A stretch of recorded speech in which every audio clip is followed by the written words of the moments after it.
Auzubillahi syaitanirrajim. Bismillahirrahmanirrahim. Assalamualaikum warahmatullahi wabarakatuh. Magandang gabi po sa inyong lahat dito sa Cainta, Rizal.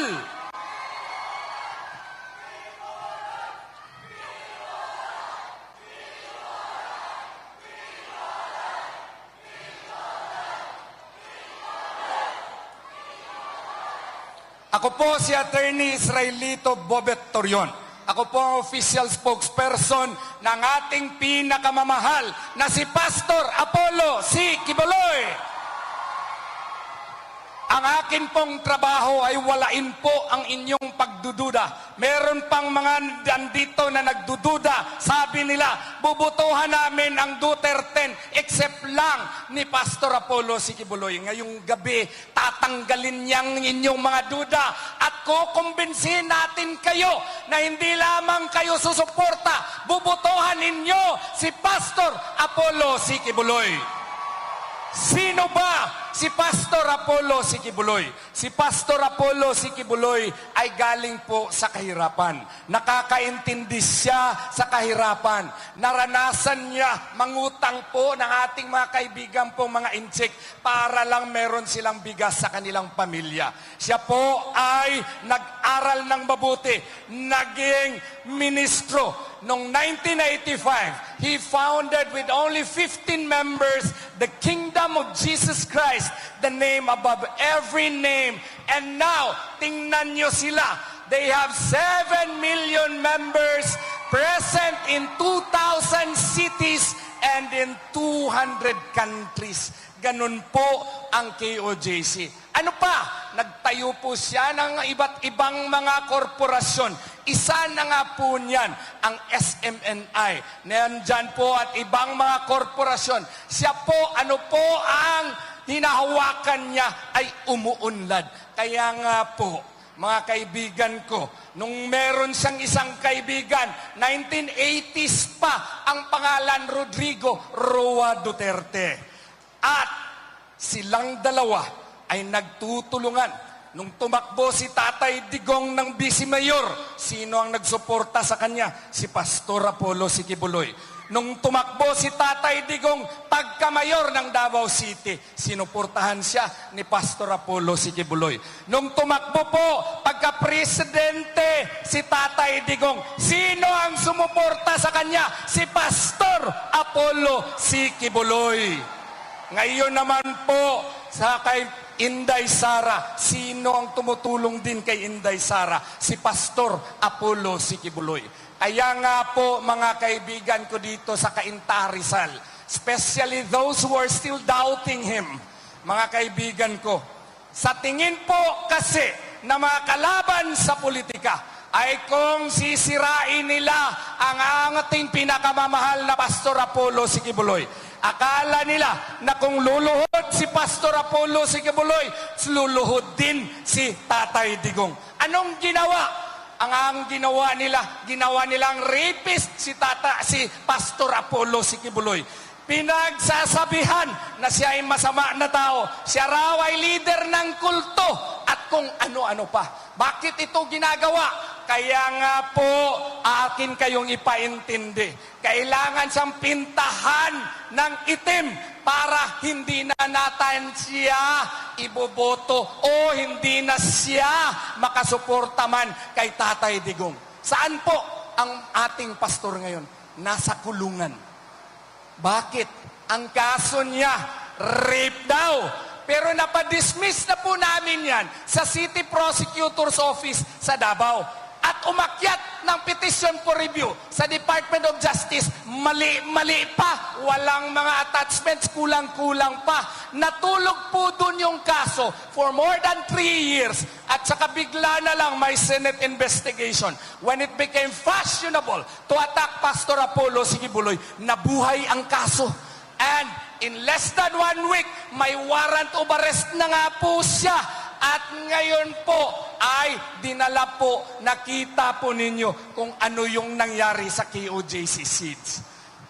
On June 10 of 2024 and in August 23 up to September 8, nakita nyo for 16 days sa KOJC Seeds, Isang warrant of arrest lang po ang pinakita ng isang co-accused niya na taga Pasig City. Ginamit po yung rason para gawaing legal reason at gawaing police garrison ang Kingdom of Jesus Christ compound.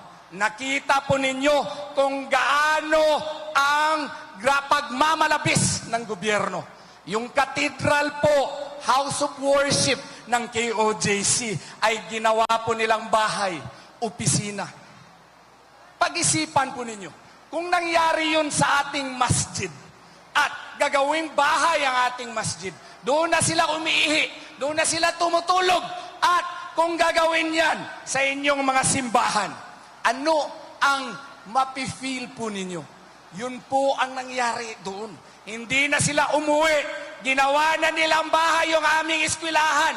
Ano pa? Naging mining pit pa ang aming ang aming eskwelahan. Kung saan ako po, lodin. Kaya nga po, wala nang imbes na maghintay si Pastor Apollo Sikibuloy sa resulta ng aming mga legal strategy at legal remedies. Sumuko na lang po siya dahil po hindi na niya maatim ang mga nangyayari. 3 po ang namatay na mga miyembro ni Pastor Apollo Sikibuloy. But ladies and gentlemen, matagal na po akong abogado. Rape case po ang pinatay ng isang babae lang ang nag-complain sa kanya. Noong 2014 daw siya na rape. Pero may rape case pa na maski punit na panty, wala. May rape case ba na pati police blatter? Wala. May rape case ba na pati medical certificate? Wala. May rape case ba, mga kaibigan, na pati SMNI ipasara? May rape case ba na pati mga korporasyon bank deposits niya ipasara lahat? Anong ibig sabihin nito? Ang ibig sabihin na to, this is just but a product of rotten politics. Yan po ang ibig sabihin nito. Kaya nga po, ang leader ng Kingdom of Jesus Christ, saan siya ngayon? Hindi siya makaharap sa inyo. Ako po ang umarap sa inyo kasi ako po ang kanyang abogado. Kaibigan nga talaga sila ni Tatay Digong. Kasi nasa kulungan siya, si Tatay Digong nasa kulungan din. Kaya nga po, nung nangyari yung pag-kidnap kay Tatay Digong, anong sinabi ni Pastor Apollo Sikibuloy? Attorney, hanap tayo ng paraan para matulungan natin si Tatay Digong. Anong nangyari? Kasama kami ni Tatay Digong doon po sa Hong Kong. At meron na po akong petition per certiorari para po kay Senador Bato de la Rosa kasi ako po rin ang abogado ni Senator Bato de la Rosa. At ano pong sabi ni Tatay Digong sa akin through Executive Secretary Medialdea? Attorney, Bobet Torion, isama mo ako dyan sa iyong petisyon. Bakit ko ginawa yung mga ginawa ko? Nakita ninyo yung abogado na nandun sa gilid ng kalsada at nagnonotaryo kasama si Attorney Vic Rodriguez. Ako po yun, si Attorney Israelito Torion. Sino po ang nag-utos sa akin para tulungan si Tatay Digong? Si Pastor Apollo Sikibuloy.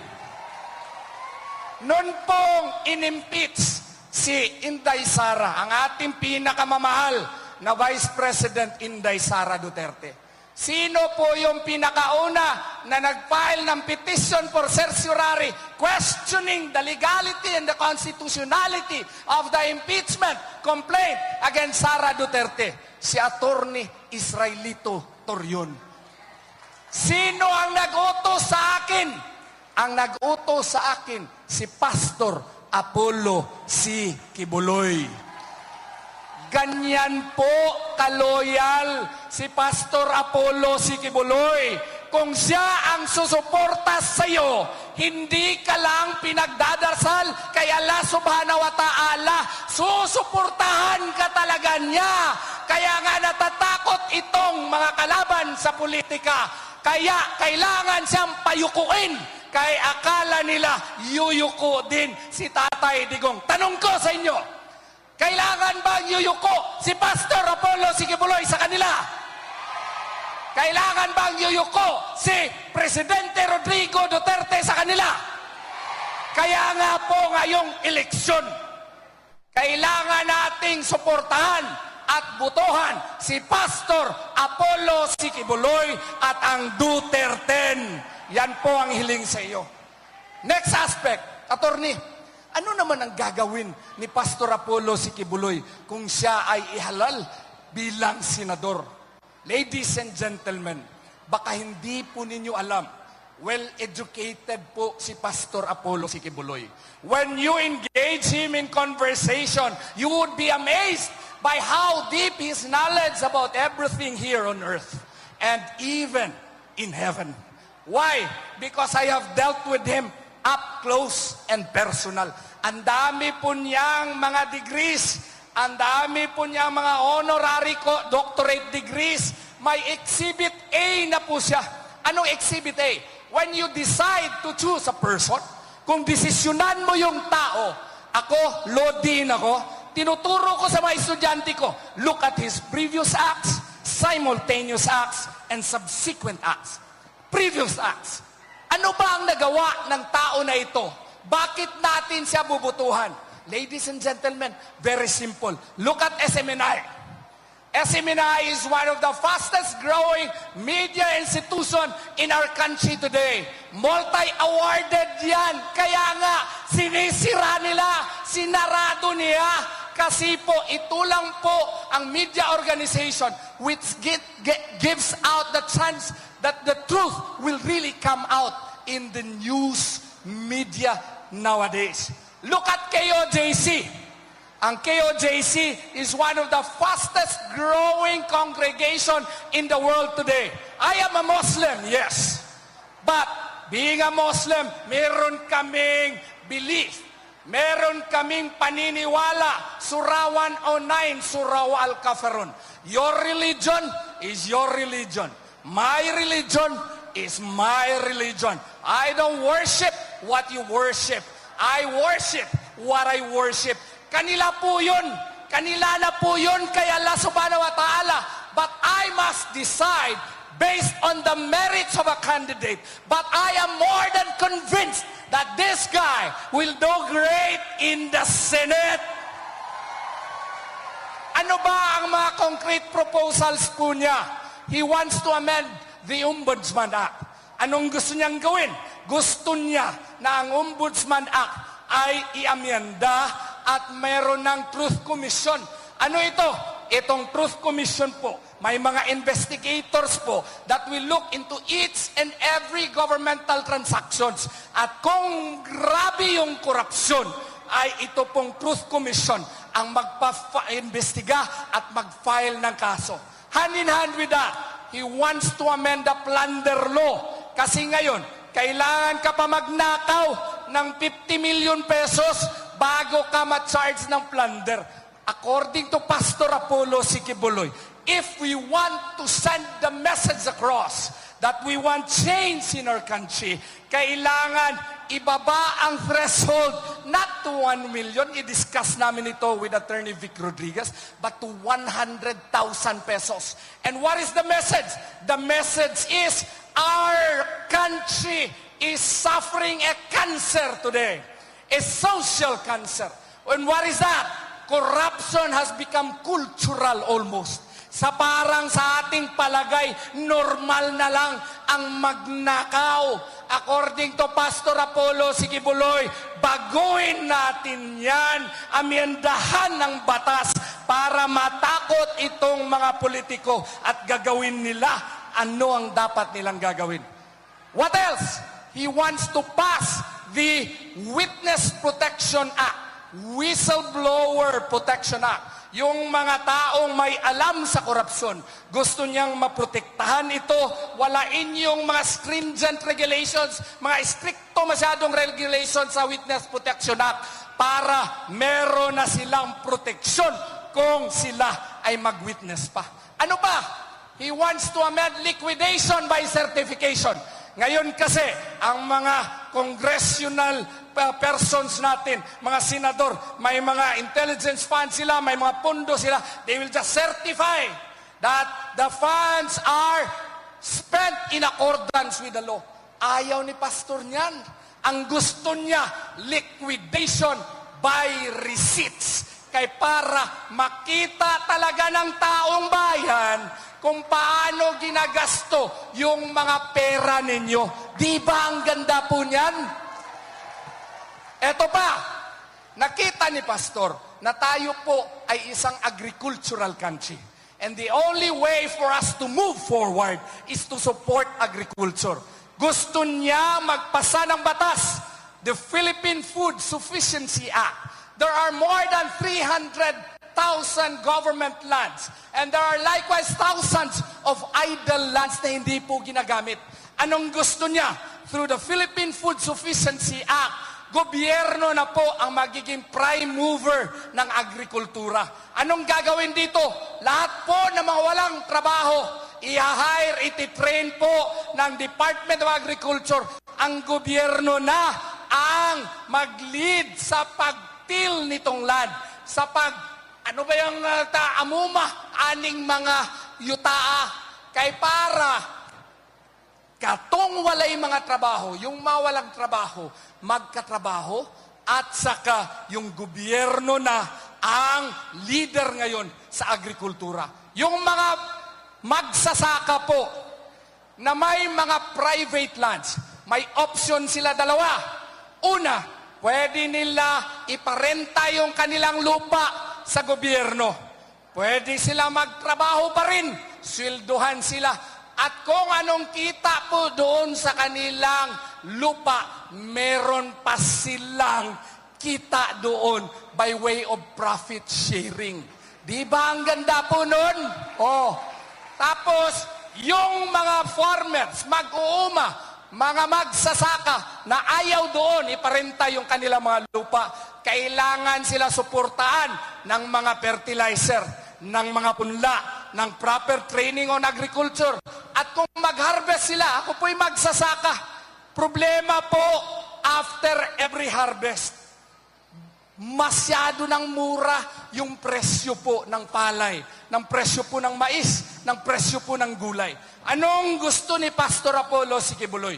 Ang gusto ni Pastor Apollo Sikibuloy, ang gobyerno na ang bibili ng kanilang mga harvest at ang gobyerno na ang greatest marketer, ang gobyerno na ang mag-export nito sa Hong Kong, doon sa Singapore, doon sa Dubai. Anong mangyayari nito? Ang mangyayari nito, kasi magagamit na yung mga lupa na hindi ginagamit. At saka, yung mga farmers na train na, mga magsasaka na train na, at nasuportahan sila, yung presyo po ng palay, ang presyo po ng gulay, normal na bababa po ang presyo. Bakit? The law of supply and demand. Kasi greater productivity na ang mangyayari, mas marami na tayong mahaharvest. Anong epekto nun? Naturally, yung presyo po ay bababa. Hindi katulad ngayon, uutang ka, para lang ipakita sa tao na 20 pesos na daw ang bigas. Kalukuhan po yun. Kalukuhan yun. Kaya nga sa Cebu, hindi nga sila naka-take off. It can only really take off if you have a clear and sound policy on agriculture. Ito po ang tinatawag na state-managed farming and state-managed fishing. Ano pa? Gusto ni Pastor Apollo Sikibuloy, trabaho, trabaho, trabaho. Yung mga walang trabaho, especially yung mga ating mga out-of-school youth, gusto niyang amendahan ang Republic Act 10869. What is this? The Jumpstart Philippines Act. Kung basahin mo yung batas, high school graduate lang ang pwede maka-avail nito at mabigyan ng trabaho. Gusto ni Pastor Kibuloy, i-amenda nito, maski wala po kayong grado, dapat mabigyan kayo ng training at mabigyan kayo ng trabaho. And how does he intend to do this? Ang gusto niya, bigyan ng tax credits, bigyan ng tax incentives, yung mga korporasyon na magbigay ng trabaho doon sa mga walang trabaho. Di ba ang ganda po nun?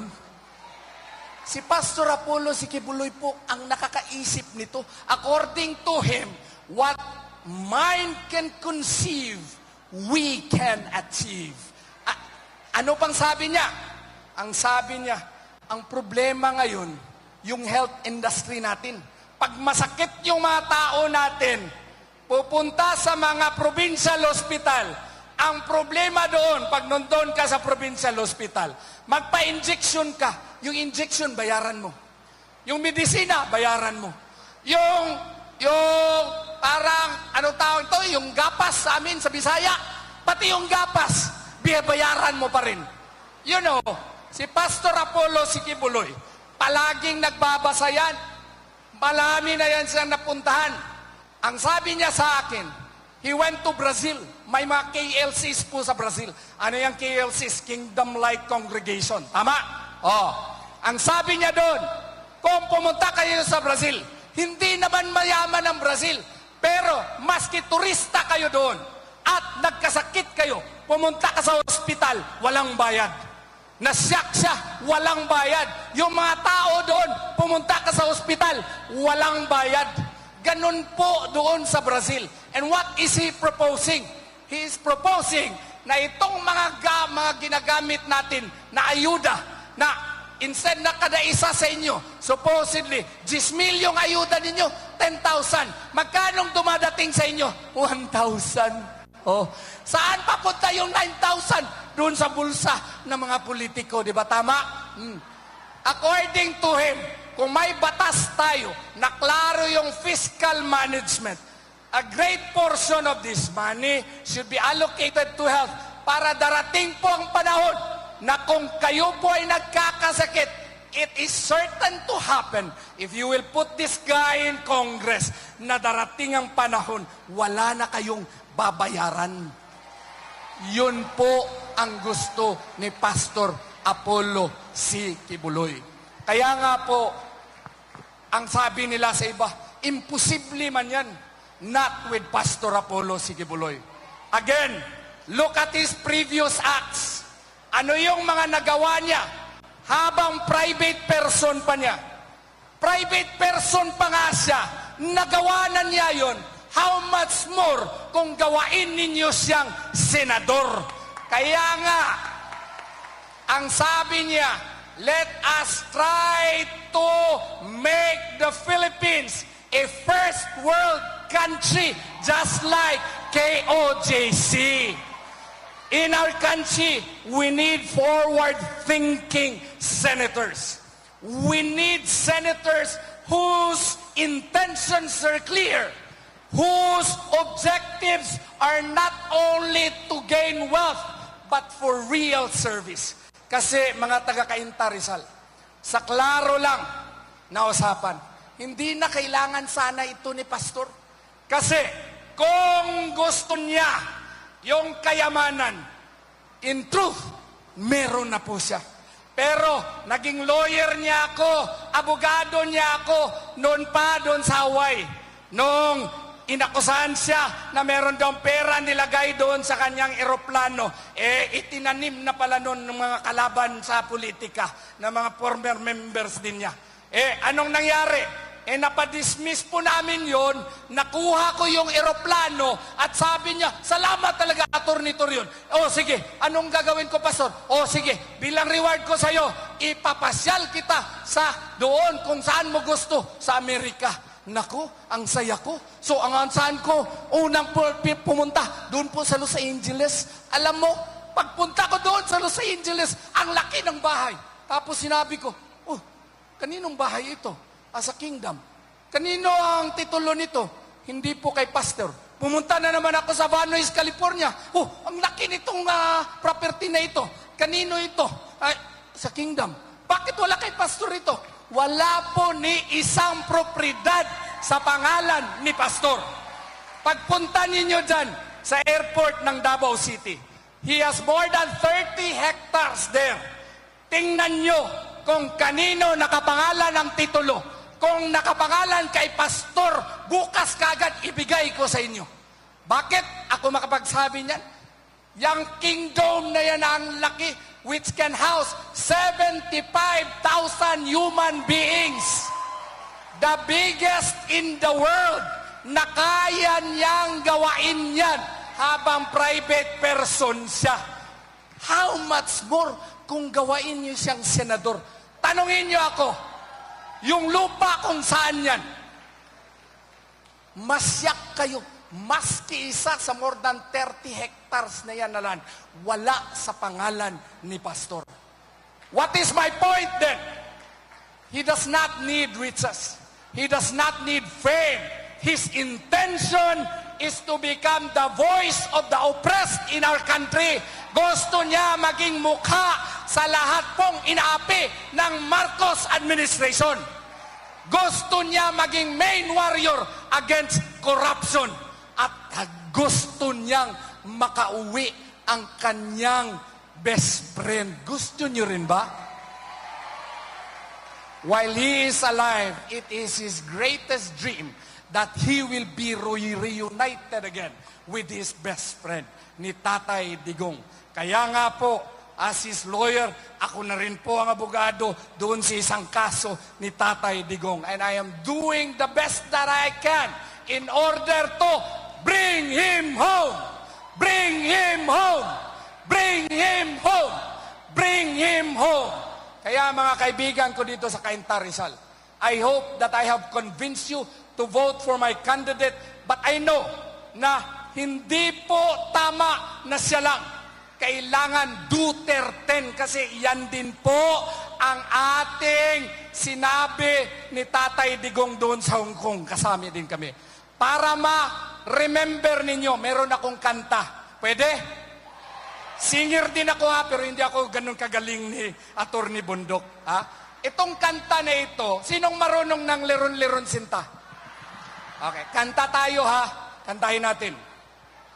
Marki, marki, batbong, hero sa Malabon. Marki, marki, batbong, hero sa Malabon. Kanta! Marki, marki, batbong, hero sa Malabon. Marki, marki, batbong, hero sa Malabon. Alam mo anong meaning yan? Ayan o? Oo. Hero sa Malabon. Eh? Marke, marke, batbong. Hero sa Malabon. Marke, marke, batbong. Hero sa Malabon. Marke, marke, batbong. Hero sa Malabon. Marcoleta. Magiting na abogado, magaling. Siya po ay napaka-loyal sa atin at sa ating bansa. Dapat siya maging senador. Marky Kibuloy, best friend ni Tatay Digong. Nasabi ko na ang mga rason bakit natin siya iboto. Marky Bato de la Rosa, magiting na general, naging senador at magaling na senador. Dapat siya ibalik doon sa Senado. Marky Batbong, Bongo, Mr. Malasakit, kailangan natin siya ibalik sa Senado. Marky Batbong, Hinlo. The only representative from Visayas, magaling na abogado, karapat-dapat na maging senador. Marky Batbong, Rodriguez, Attorney Rodriguez, maisog, magaling na abogado, gwapo pa, di ba? Marky Batbong, hero sa Salvador, premiadong aktor, may klaro na programa din para sa mga mahirap, dapat din siyang malagay sa Senado. Malabon, Dr. Mata, kailangan ng doktor sa Senado at ito po ay inendorso ni Presidente Duterte, dapat din ilagay sa Senado. Lambino, napakagaling na abogado po nito at kailangan ito, overdue na ito na maging senador. Bundok, di ko na isabi sa inyo, ang galing kumanta ng kaibigan ko, aktor pa at singer at abogado pa. Pwede ba yan? Maraming salamat po. Syukran.